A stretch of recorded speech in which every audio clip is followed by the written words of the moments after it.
Chapitre 2. J'ai ainsi vécu seul, sans personne avec qui parler véritablement, jusqu'à une panne dans le désert du Sahara, il y a 6 ans. Quelque chose s'était cassé dans mon moteur. Et comme je n'avais avec moi ni mécanicien, ni passager, je me préparais à essayer de réussir, tout seul, une réparation difficile.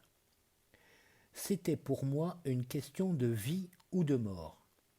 J'avais à peine de l'eau à boire pour 8 jours. Le premier soir, je me suis donc endormi sur le sable, à 1000 milles de toute terre habitée. J'étais bien plus isolé qu'un naufragé sur un radeau au milieu de l'océan.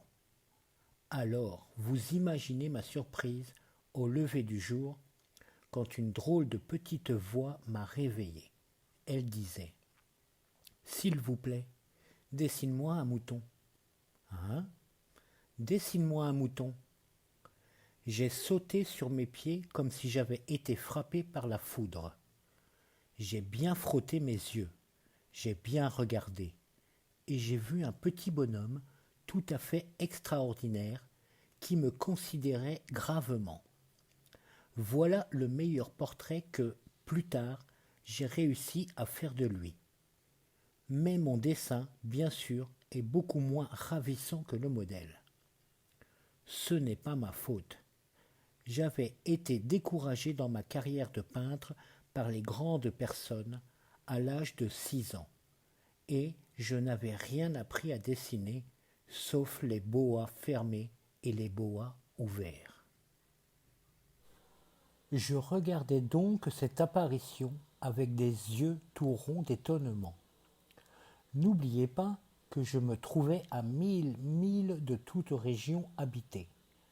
Or, mon petit bonhomme ne me semblait ni égaré, ni mort de fatigue, ni mort de faim, ni mort de soif, ni mort de peur. Il n'avait en rien l'apparence d'un enfant perdu au milieu du désert, à 1000 milles de toute région habitée. Quand je réussis enfin à parler, je lui dis « Mais qu'est-ce que tu fais là ?» Et il me répéta alors, tout doucement, comme une chose très sérieuse, « S'il vous plaît, dessine-moi un mouton. » Quand le mystère est trop impressionnant, on n'ose pas désobéir. Aussi absurde que cela me sembla à 1000 milles de tous les endroits habités et en danger de mort, je sortis de ma poche une feuille de papier et un stylographe. Mais je me rappelais alors que j'avais surtout étudié la géographie, l'histoire, le calcul et la grammaire, et je dis au petit bonhomme, avec un peu de mauvaise humeur, que je ne savais pas dessiner. Il me répondit « Ça ne fait rien, dessine-moi un mouton. » Comme je n'avais jamais dessiné un mouton, je refis, pour lui, l'un des 2 seuls dessins dont j'étais capable, celui du boa fermé. Et je fus stupéfait d'entendre le petit bonhomme me répondre « Non, non, je ne veux pas d'un éléphant dans un boa. Un boa, c'est très dangereux, et un éléphant, c'est très encombrant. Chez moi, c'est tout petit. J'ai besoin d'un mouton. Dessine-moi un mouton. » Alors j'ai dessiné. Il me regarda attentivement, puis « Non, celui-là est déjà très malade. Fais-en un autre. » Je dessinai. Mon ami sourit gentiment, avec indulgence. « Tu vois bien, ce n'est pas un mouton, c'est un bélier. Il a des cornes. » Je refis donc encore mon dessin. Mais il fut refusé, comme les précédents. « Celui-là est trop vieux.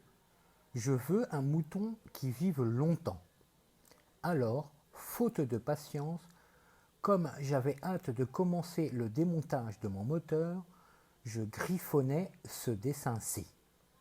Et je lançais. « Ça, c'est la caisse. Le mouton que tu veux, est dedans. Mais je fus bien surpris de voir s'illuminer le visage de mon jeune juge. C'est tout à fait comme ça que je le voulais. Crois-tu qu'il faille beaucoup d'herbe à ce mouton ? Pourquoi ? Parce que chez moi, c'est tout petit. Ça suffira sûrement, je t'ai donné un tout petit mouton. Il pencha la tête vers le dessin. Pas si petit que ça. Tiens, il s'est endormi. Et c'est ainsi que je fis la connaissance du petit prince. Voilà le meilleur portrait que, plus tard, j'ai réussi à faire de lui. Fin du chapitre 2.